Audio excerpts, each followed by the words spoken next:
Good afternoon, good evening, everyone. Thank you very much for joining us. Today, we're going to be doing an online, info session for UTS Palliative Care.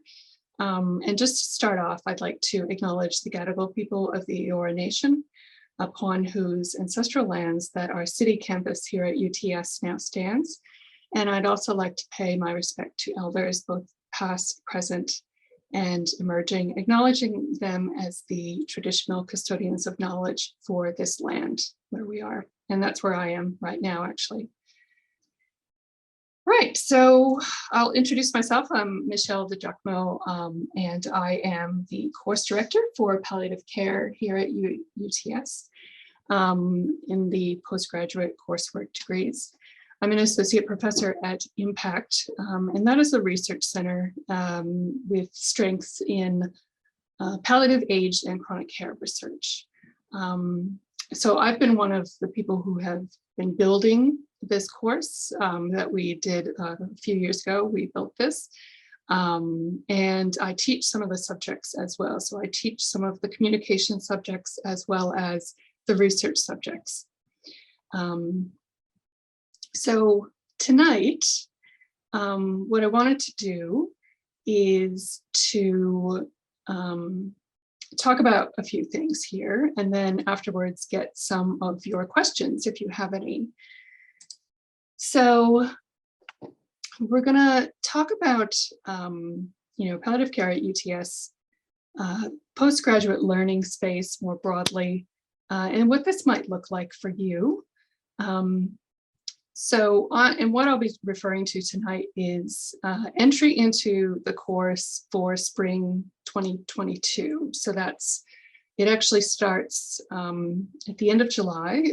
July 25th is the orientation week. It starts the orientation week where students kind of log in and read through subject outlines and do some pre-class activities and introduce themselves online.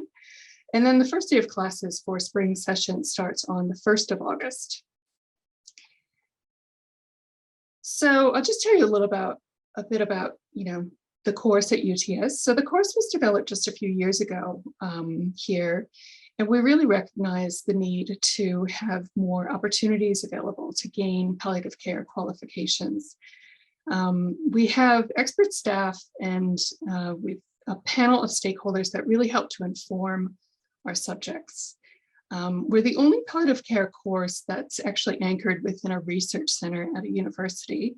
So that means we're really at the forefront of palliative care research, kind of what happens when, how it happens, how it influences practice, and how we apply it. And our subjects contain a lot of research that is, kind of hot off the press. So we really quickly infuse it into your learning. And the graduate attributes built into the course were designed in collaboration with clinicians and our expert advisory group. So we've made sure that what we've embedded into the course content can be applied at the bedside. We offer an articulated program of study with flexible entry and exit points. So this means that you can enter or exit at the graduate certificate or the graduate diploma or the master's level. And students really can enroll in the course at any level and change their mind if they need to. So that you can, start with the grad certificate and then, feel out how that goes for you and whether or not that works to continue, and then, maybe upgrade to the master's if that's what you want to do. Or you can do the opposite, start with the master's and then decide you can opt out after the graduate certificate. So on the left side, you can kind of see a bunch of little honeycomb shapes. This is a diagram of the course structure. If you look at the bottom left, the little pale honeycombs, these 4 hexagons represent 4 subjects that would fulfill a graduate certificate in palliative care. So it's actually a very popular choice to start with. It gives you a feel for what it's like to do the course, what the subjects are like, how they proceed, and whether or not you want to continue or not. So you have that choice at that point. With the nested course structure, for those of you even with recent graduate certificates or diplomas, there's actually an opportunity to get some potentially recognition of prior learning to fulfill some of those subject requirements. So our palliative care program here has really been informed by events of recent years. They have really shaped these courses. Amidst COVID, post-Royal Commission, we've moved into a model of primary palliative care by which we really want to see clinical champions in every area that have some palliative care qualification.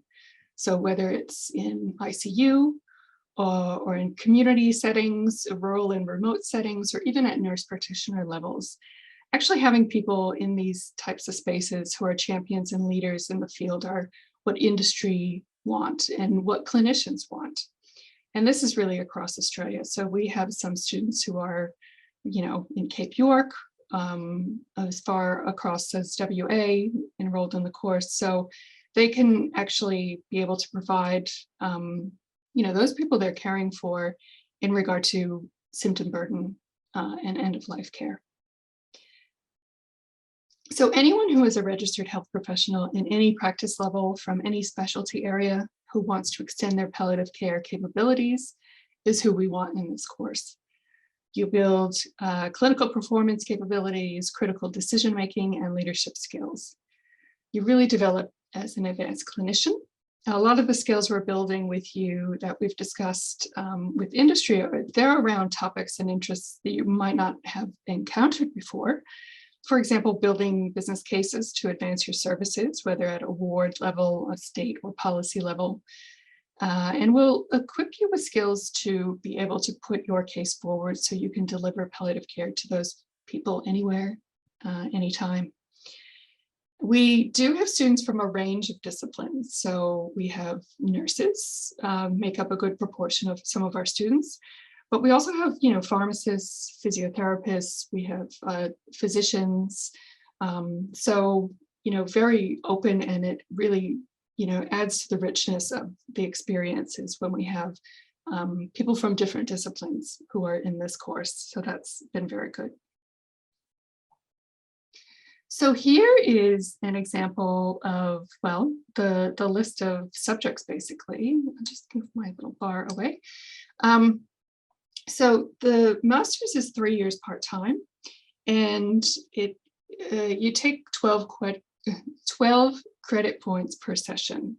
That's what's required. And it's usually between 2 and 3 subjects per semester or session. So we have a selection of subjects. You'd start off in first year, and what the graduate certificate is comprised of.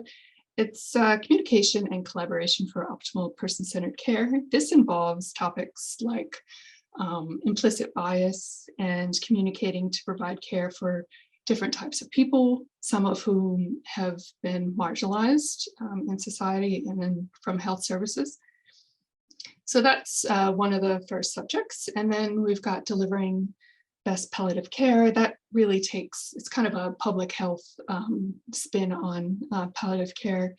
They kind of start with a helicopter view of what services deliver palliative care where you work, how you work out whether or not populations in your area or in your LHD aren't receiving palliative care, or where they are receiving palliative care, and who, if anyone, is missing out on palliative care in your area. So that's one of the unique things about that subject. And then there's complex symptom management, of course. If you're starting in the spring, you would take complex symptom management first.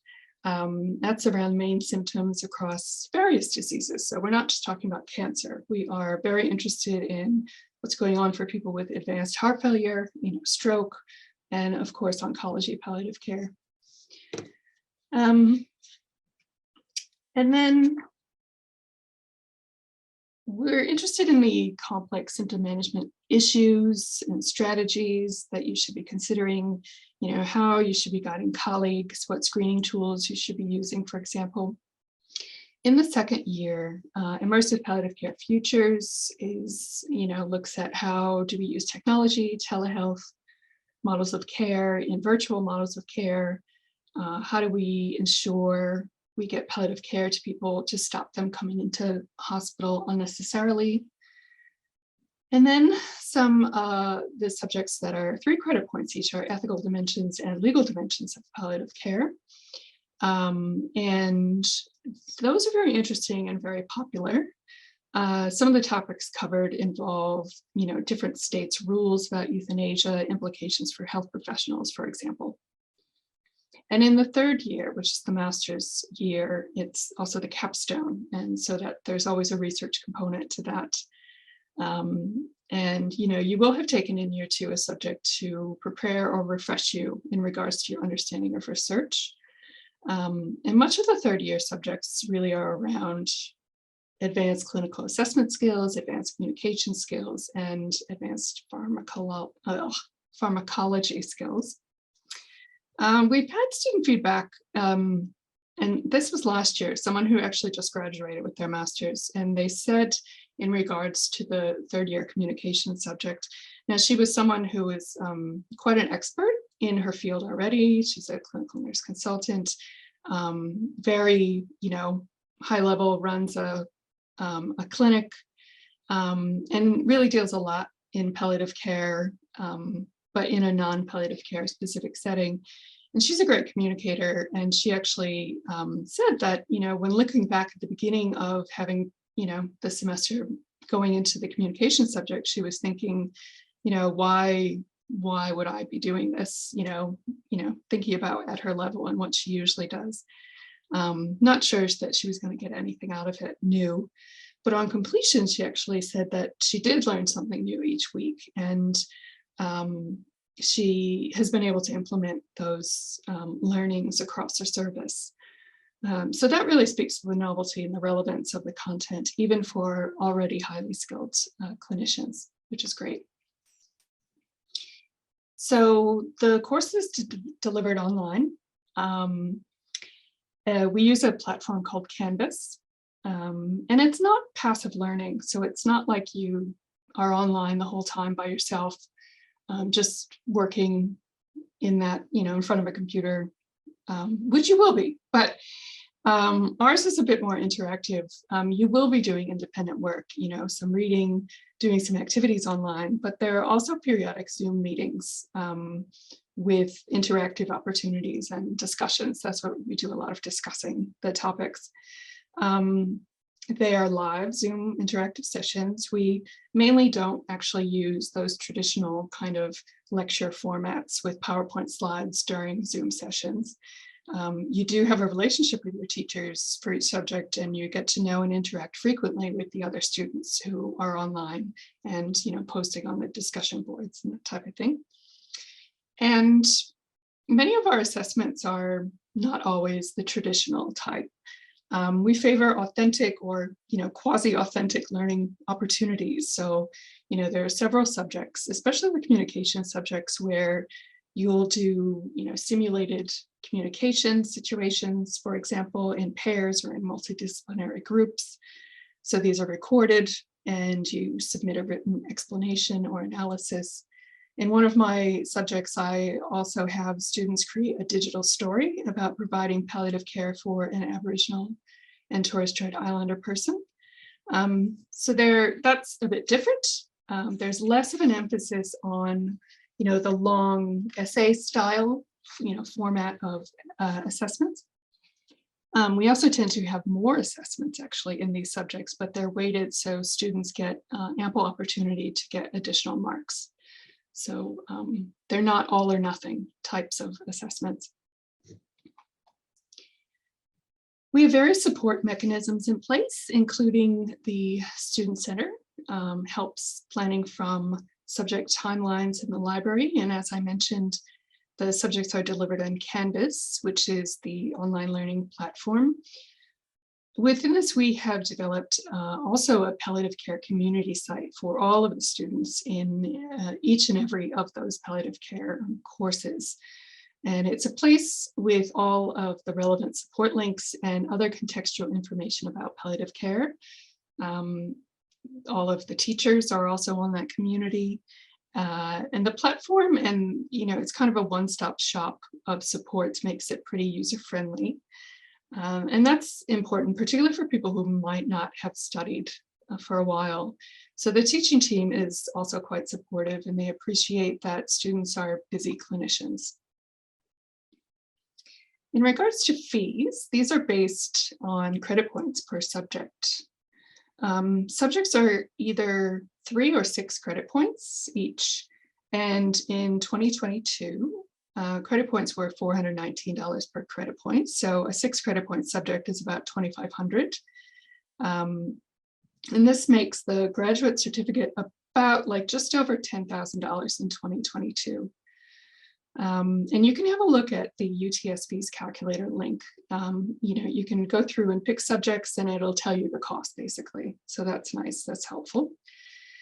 And there are, I believe, there are instances where there are scholarships in different health districts at the moment across Australia. So the government has recently put a lot of money into palliative care. So I would encourage you to contact whomever is in charge of education in your workplace and let them know you're interested in doing this palliative care course. We've had a number of students who have had some or all of their subjects paid for once they've shown an interest in doing the qualification. So that's something. Alternatively, there are some scholarships offered by external organizations such as, the Health Department, Australian College of Nursing, or even general practice. There's also fee help for postgraduate students. And I think you can also see, yeah, okay, this is the right slide. You see information on that in the links on the slides. You will be sent these slides or you'll have access to them. So no need to write these down. In regards to putting in an application, we do take applications all year round, but they do close on a certain date. So you can see here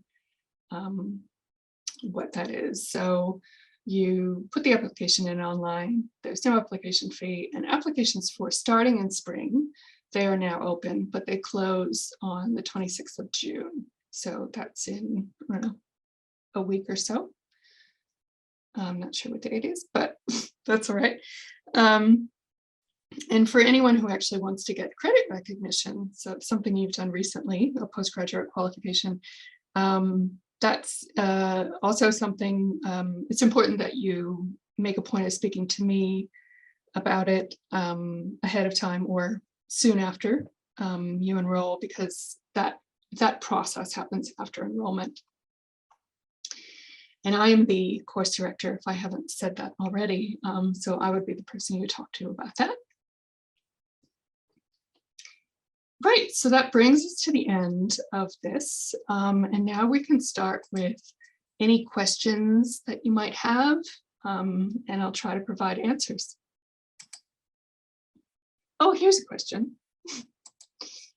How many electives do you complete each year? So if you do the master's, you actually do 3 electives.